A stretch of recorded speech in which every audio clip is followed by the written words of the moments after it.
আল ইস্তিদাতুল জাসাদিয়্যু লিরমাদান, রমজানের জন্য শারীরিক প্রস্তুতি গ্রহণ করা। শারীরিক প্রস্তুতি, প্রথম যে কাজটা আমাদের করতে হবে, খাবার দাবারের অভ্যাস ঠিক রাখা। দীর্ঘ 11টি মাস আমরা অনিয়মিত খাবার খেয়েছি, কিন্তু রমজান মাসে আমরা মন চাইলে খেতে পারবো না। এই জন্য সম্মানিত উপস্থিতি, খাবার দাবারের অভ্যাস ঠিক রাখা, রমজানের আগের মাসেই খাবার দাবার আমাদের কন্ট্রোলে রাখা, ভাজা পোড়া, গ্যাস জাতীয় খাবার এবং পরিমাণবিহীন অনেক বেশি খাবারের অভ্যস্তকে কমিয়ে আনা, ধীরে ধীরে খাবারকে কমিয়ে আনা। কারণ যাতে করে রমজান মাসের দিনের বেলা খাবার গ্রহণ না করলেও আমার খাবারের প্রতি কোনো রকম টান না আসে।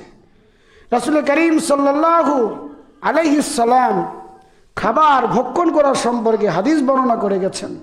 আল্লাহ রাসূল বলেন, মা মালাগা আদামিয়ুন ফিআন শাররান মিন বাতানিন বিহাসবি ইবনে আদামা উকুলাতুন ইউকিবনা সুলবাহু ফাইন কানা লা মাহালাতা ফাসুলুসুন লিতুআমিহি ওয়া সুলুসুন লিশরাবিহি ওয়া সুলুসুন লিনাফসিহি। আল্লাহ নবী সাল্লাল্লাহু আলাইহি সাল্লাম বলেন, কোনো মানুষ তার পেটের চেয়ে খারাপ কোনো পাত্র পূর্ণ করে না। মানুষ কয়েক লোকমা খেয়ে বেঁচে থাকতে পারে, যা তার মেরুদণ্ড সোজা রাখবে। তবে যদি সে বেশি খেতে চায়, তাহলে 1/3 খাদ্যের জন্য, 1/3 পানির জন্য এবং 1/3 নিঃশ্বাসের জন্য রাখাই উচিত। খেয়াল করবেন, রাসূল সাল্লাল্লাহু আলাইহি সাল্লাম বলেছেন, অল্প কিছু খাবার যদি কেউ খায়, সেই খাবার খাওয়ার দ্বারা যে শক্তি হবে, সেই শক্তি তার মেরুদণ্ডের হাড় সোজা রাখবে। বেশি খাবারের প্রয়োজন নেই, তবে যদি বেশি খাইতেই চায়, পেটকে কয় ভাগে ভাগ করবে? 1 ভাগ খাবার খাবে, 1 ভাগ পানি খাবে, 1 ভাগ ফাঁকা রাখবে নিঃশ্বাসের জন্য। দেখবেন অত্যন্ত বেশি খাবার খেলে নিঃশ্বাস নিতে কষ্ট হয়। এই জন্য রাসূল করিম সাল্লাল্লাহু আলাইহি ওয়াসাল্লাম আমাদেরকে এই ফর্মুলা দিয়ে গেছেন যে অল্প কিছু খাবার খেলেই তোমাদের মেরুদণ্ড হাড়কে সোজা রাখবে। বাকি যদি একান্ত বেশি খেতেই হয়, তাহলে তোমরা 3 ভাগ করে খাবার খাও। 1 ভাগ খাবার খাও, 1 ভাগ পানি খাও, আর 1 ভাগ ফাঁকা রাখো। এই জন্য খাবার আমাদের কন্ট্রোল করতে হবে, খাবার এর অভ্যাস আমাদের পরিবর্তন করতে হবে। দ্বিতীয়ত, শারীরিক প্রস্তুতির জন্য আরেকটি বিষয় হলো পর্যাপ্ত পানি পান করা। রাসূল করিম সাল্লাল্লাহু আলাইহি ওয়াসাল্লাম বলেছেন, ইজা আফতারা আহাদুকুম ফালইফতির আলা তামরিন ফাইন লাম ইয়াজিদ ফালইফতির আলা মাইন ফাইন্নাহু তাহুরুন। আল্লাহ নবী সাল্লাল্লাহু আলাইহি ওয়াসাল্লাম বলেন, যখন তোমাদের কেউ ইফতার করবে, সে যেন খেজুর দিয়ে ইফতার করে, আর যদি খেজুর না পায় তাহলে সে যেন পানি দিয়ে ইফতার করে। এর কারণ হলো, নিশ্চয়ই পানি হলো পরিশুদ্ধকারী। সম্মানিত উপস্থিতি, আমরা সারাদিন রোজা রাখি, আমাদের ক্ষুধা লাগে। এই জন্য রাসূল করিম সাল্লাল্লাহু আলাইহি ওয়াসাল্লাম বলেন, খেজুর দ্বারা ইফতার করো। যদি খেজুর না পাও, অর্থাৎ খেজুরের ব্যবস্থা নাই, তাহলে পানি দ্বারা ইফতার করো। এই পানি হলো পরিশুদ্ধকারী। এজন্য আমরা বেশি বেশি পানি পান করব। যা রাতের বেলা আমরা পানি পান করব, যতটুকু পানি পান করলে আমি ভালো থাকব, শরীর ভালো থাকবে। পানির দ্বারা মানুষের শরীর ভালো থাকে, সতেজ থাকে, সুস্থ থাকে। এই জন্য আমরা পর্যাপ্ত পরিমাণ পানি পান করব। ঘুমের সময়সূচি ঠিক রাখা, অত্যাধিক রাত না জাগা, সারা বছরই কাজ না করা। আল্লাহ রাসূল সাল্লাল্লাহু আলাইহি সাল্লামের পরিষ্কার হাদিস, একটু ভালো করে খেয়াল করেন। আব্দুল্লাহ ইবনে উমর রাদিয়াল্লাহু তাআলা আনহু রাসূল সাল্লাল্লাহু আলাইহি সাল্লামের একজন জলিল কদর বড় সাহাবী ছিলেন।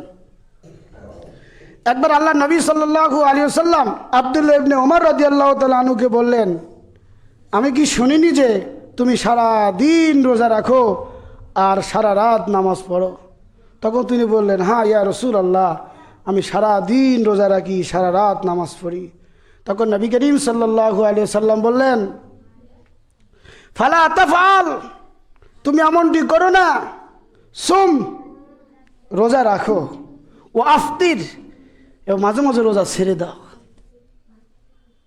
অকুম, নামাজ পড়ো, কিন্তু সব সময় নয়। অনাম, এবং ঘুমও পারো। কেন? ফাইন্না লিজাসাদিকা আলাইকা হাক্কান ওয়া ইন্না লিআইনিকা আলাইকা হাক্কান।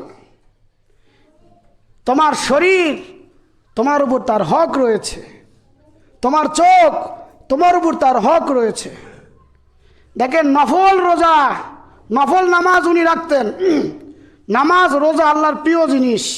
আল্লাহ নামাজ পড়লে খুশি হন, রোজা রাখলে খুশি হন।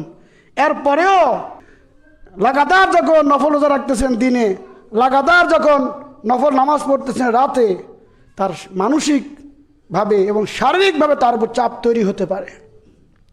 এই যে আল্লাহর নবী বললেন যে তুমি সারা দিন রোজা রাখো না, সারা রাত নামাজও পড়ো না, কিছুদিন রোজা রাখো, কিছুদিন রোজা ছেড়ে দাও, কারণ যাতে করে তোমার বডির উপর অতিরিক্ত চাপ তৈরি না হয়।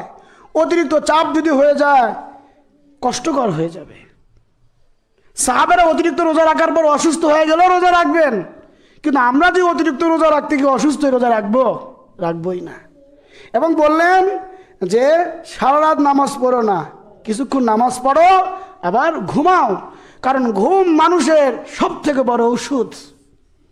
ঘুম যার অভাব, হজম শক্তিতে তার অভাব। ঘুম যে কম পারবে তার লিভারের সমস্যা হবে, তার কিডনির সমস্যা হবে, তার মেধার সমস্যা হবে, এমনকি তার ব্রেনে পর্যন্ত ঘুম কম হওয়ার কারণে আঘাত আনে। এই জন্য আমাদের রমজান মাসে আমাদের শারীরিক প্রস্তুতির মধ্যে একটি উল্লেখযোগ্য প্রস্তুতি হলো নির্ধারিত টাইমে ঘুমানো, নির্ধারিত টাইম ঘুম থেকে ওঠা। সেহরির সময় হবে, ঘুম থেকে উঠব এবং সেহরি খাবো, নামাজ পড়বো, তারপরে কিছুক্ষণ আরাম করে তারপরে আমরা কর্মে চলে যাব।